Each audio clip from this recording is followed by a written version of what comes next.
Senador, eu fiquei em Brasília todo fim de semana. Achei que era uma data, queremos ou não, que marca o cenário nacional e não seria, na minha avaliação, adequado que eu fosse para os estados, que havia convite para mim ir a 3 estados. E confesso, senhor presidente, que acabei assistindo a fala no debate sobre o afastamento da presidenta de mais de 400 deputados. Senhor presidente, fiquei preocupado, eu não diria assustado, porque não sou de me assustar com facilidade, mas o que eu ouvi foi centenas de deputados indo à tribuna, na verdade, não sabendo por que estavam votando, que falavam de tudo, menos do processo do chamado impeachment. Um falava da estrada, outro falava da ponte, outro falava da filha, outro falava do filho que ia nascer, outro falava de um acidente que houve, outro falava de Lava Jato, outro falava de Petrobras, outro falava de Zelote, e onde a maioria estão envolvidos. Eu confesso que eu vi aquilo tudo e disse, olha, eu estou há 30 anos no Congresso, conheço a maioria dos deputados. Digo, meu Deus, esse aí falando em combate à corrupção, aonde nós chegamos? Sabe o que me deu uma tristeza? E sabendo que o mundo todo estava com o olhar para o Brasil.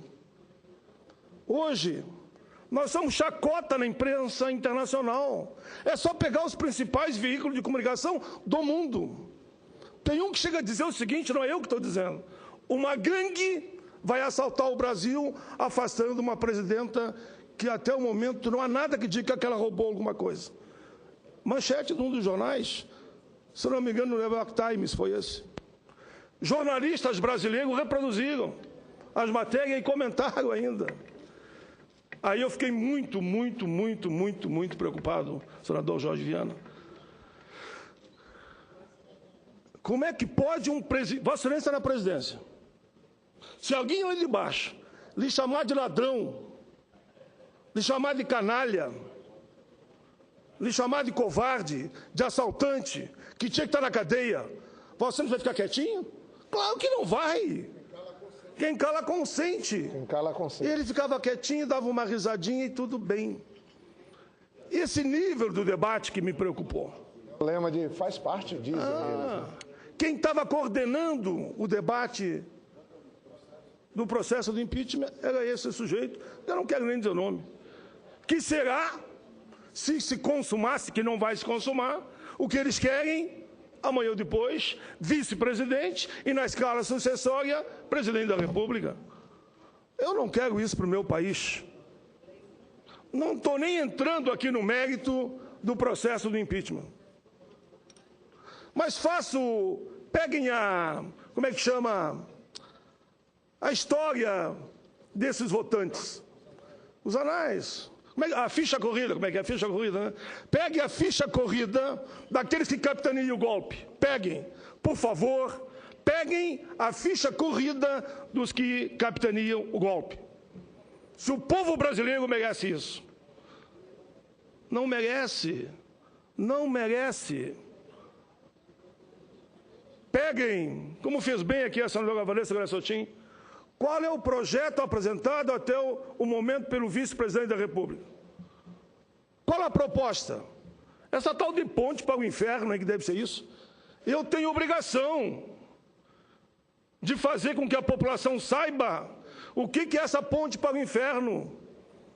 Se está ruim agora para os aposentados, vocês verão a partir se isso se consumar.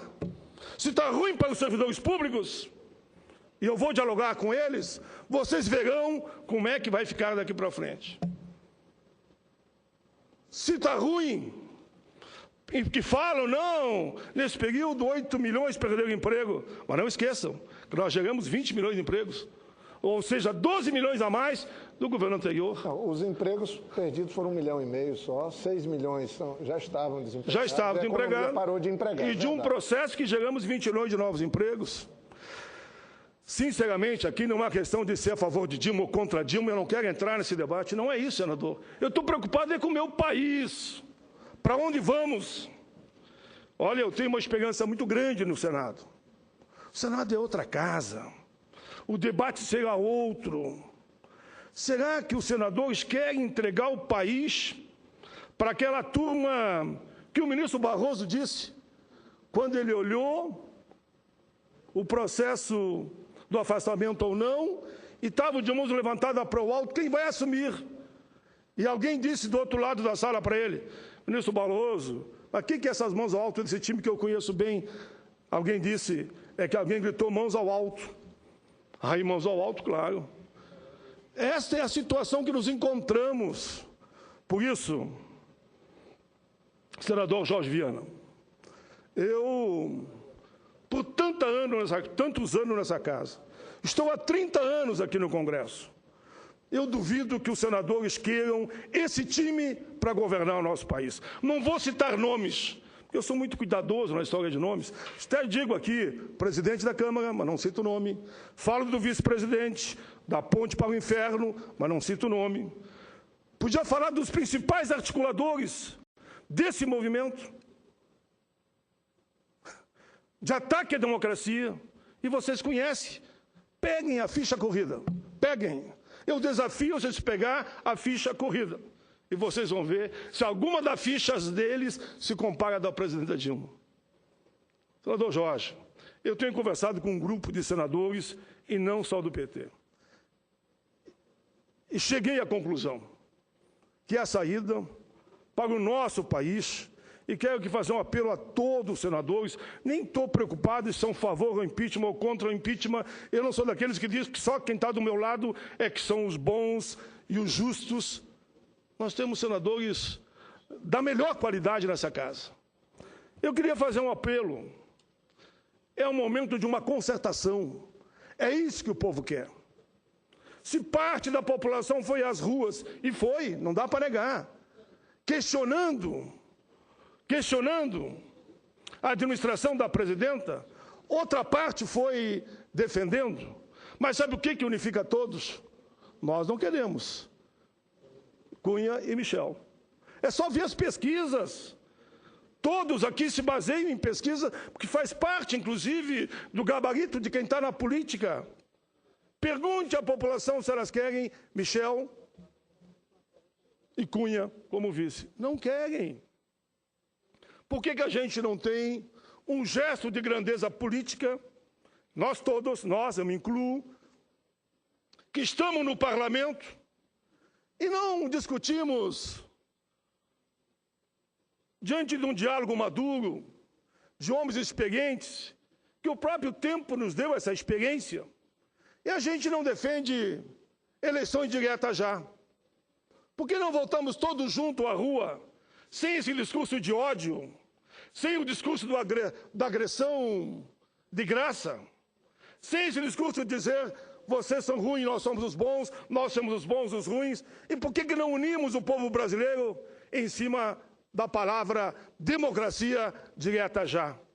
Nenhum, nem outro. E aí, senhor presidente, a população, na sua sabedoria, e vão me socorrer de tanto que eu ouvi ontem, coisa que não faço em discurso, tem uma frase que diz, a voz do povo é a voz de Deus. Por que a gente não se socorre do povo nessa situação tão difícil e vamos para a direta já? E deixar que o povo, nas eleições municipais, que vai eleger prefeito, vice-vereadores, eleja o presidente e o vice embalado na democracia, que é uma coisa linda, é fantástica, que a sabedoria popular diga, é esse que vai ser o meu presidente e esse que vai ser o meu vice. Sabe que é justo que a gente bote quase que a força na presidência alguém que está, na verdade, de forma direta ou indireta, nos 13 anos acompanhando esse governo.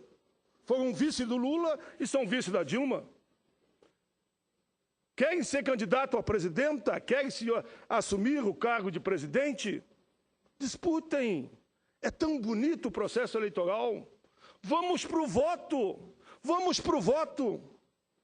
Se perguntarem para mim, Paim, em nome dessa tua ideia de diretas, para combater tudo, impunidade, corrupção, passar o Brasil a limpo, e um novo momento, tu abre mão do teu mandato, eu abro mão do meu mandato. Mas eu queria tanto que nós tivéssemos um novo presidente e um vice respaldado pelo voto popular, quem sabe com 60, 70 milhões de votos, que a população há de dar pelo melhor candidato, seja quem for. Eu posso questionar muita coisa na Argentina, mas foi um povo mais sábio que o nosso. Pelo menos no parlamento foi. Houve alternância de poder na Argentina, mas foi pelo voto direto. E ganhou alguém que não era meu candidato. Mas que bonito, isso é a democracia. Por que que aqui no Brasil nós vamos permitir que aqueles que foram signatários de um processo, no mínimo indecente, por que eu vou dizer indecente? Mas explica o que é indecente. Há um ano atrás, em abril, o governo errou e cometeu muitos erros, mas vou sair esse, botou como grande articulador político o vice-presidente da República. E pegou um dos ministros para trabalhar com o vice-presidente e deu a chave do cofre. Emendas, cargos, posições estratégicas dentro do governo. E o que eu ouvi hoje num grande jornal? O erro do governo foi porque estava dormindo com o inimigo. Botaram uma serpente na cama e quis dormir com a serpente. Essa é a manchete do jornal, não tem como não dizer. E foi o que foi. Sabe aquele princípio, um outro que eu prefiro até, do escorpião? O escorpião, rio cheio, chegou para o elefante, que é grandão, que ia atravessar o rio. Aí diz o elefante, ó, estou com receio de querer atravessar o rio. Aí o escorpião, mas por quê? Eu te conheço, tu é bandido, é da tua índole. Tu vai no meio do rio me ferrar e nós vamos morrer os dois. Eu que estou te levando, vão morrer os dois. O escorpião, não, fique tranquilo, pode me dar aqui articulação política. Escorpião, veja bem, pode me dar articulação política, eu vou botar aqui algumas formiguinhas junto, vou botar algumas folhas e nós vamos atravessar o rio. Leva a gente, leva a gente. E o elefante acabou concordando. Chegou no meio do rio, o escorpião não resistiu e ferrou o elefante e todos estavam afundando e se afogando. E daí o elefante disse, mas por que vocês vão morrer todos? Ah, sabe aqui que o traidor disse? É da minha índole, não tem como. E morreram todos. Então o povo brasileiro, nesta hora, pessoal, que é sábio, que é um povo obreiro, trabalhador, que eu tenho o maior orgulho de ser brasileiro, ele tinha que dizer, meus amigos do parlamento, com todo o respeito que eu possa ter por vocês, permitam que a gente eleja o presidente, que a gente eleja o vice, num debate bonito, no campo das ideias, e não no ataque à democracia. O Brasil seria apresentado ao mundo como deu a volta por cima, fortaleceu a democracia e pediu ao seu povo, que o nosso povo é o nosso mestre. O nosso povo é a nossa referência. Nós estamos aqui pelas causas que nós defendemos em relação ao nosso povo. Por isso, meu querido Jorge Viana, seria tão bonito que nós todos aqui, de forma unitária, passássemos a defender as eleições diretas, e podia ser agora, em 3 de outubro. Em vez de nós estarmos aqui, não, mas aquele outro, a corrupção, e isso e aquilo, o povo vai dizer, agora sim, eu vou fazer a grande mudança que nós sonhamos, fruto das ruas. Me lembro aqui, e vou para o encerramento, presidente, de uma frase de Nelson Mandela, homem que entrou para a história como um dos maiores líderes da humanidade, na linha dos próprios direitos humanos. Ele disse, num estádio de futebol lotado, de militantes de todos os segmentos, mas que eram todos democratas, ele disse, não fiquem em casa, vão às mobilizações, participem, deem a sua opinião, apresentem a sua pauta para que eu possa defendê-la junto ao meu governo. E nesse momento, a pauta das ruas, a pauta que surge do povo brasileiro é só uma, democracia e diretas já. Senhor presidente, eu não tenho dúvida. Falo de coração, falo de alma. E não é um discurso aqui querendo contagiar com a emoção esse ou aquele segmento. É um discurso verdadeiro, de quem acredita que a coisa mais bonita que se funde com a palavra liberdade, com a palavra justiça, com a palavra direitos humanos, é a democracia. Tudo com a democracia, nada sem a democracia. O apelo que eu faço aos senhores senadores e senadoras. Reflitam sobre essa proposta. Vocês concordam que essa turma assuma, a partir de 11 de maio, a direção do país?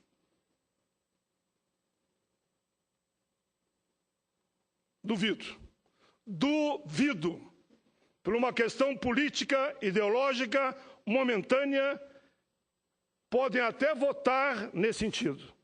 Mas se os senhores tiverem uma proposta bem construída, bem negociada com todos os segmentos, permitindo o senhor que está na sua casa nesse momento decidir, permitindo você que está aí na rádio, na TV, você que é servidor público, você que é trabalhador rural, você que é negro, é branco, é índio, você que está assistindo o país, você não gostaria de eleger o teu presidente? Ou prefere que aquela turma, que nós vimos aquele espetáculo degradante de ontem, eu cheguei na porta, voltei e fiquei olhando. Não vamos misturar, não dá, não dá. O momento não é de ofensa pessoal, é de postura política. O que o Senado precisa é de estadistas. O que o Senado precisa é de homens que estabeleçam o diálogo. Homens e mulheres, muito bem lembrado aqui, minha senadora. É disso que nós precisamos. Calculem se nós levar o debate aqui no nível que foi na Câmara. Olha minhas mãos. Por amor de Deus, que isso não aconteça. Onde quem dirigia os trabalhos era chamado a todo momento de canalha. Eu não quero isso, nem para a Câmara, mas aconteceu, e muito menos para o Senado. Então, presidente, quero ficar exatamente nos meus 20 minutos. Agradeço. O apelo que eu faço Nós já pulamos o tempo. Exato, eu tenho só um minuto ali. Excelência tem tempo. Isso, o apelo que eu faço é esse. Vamos deixar o nosso povo decidir.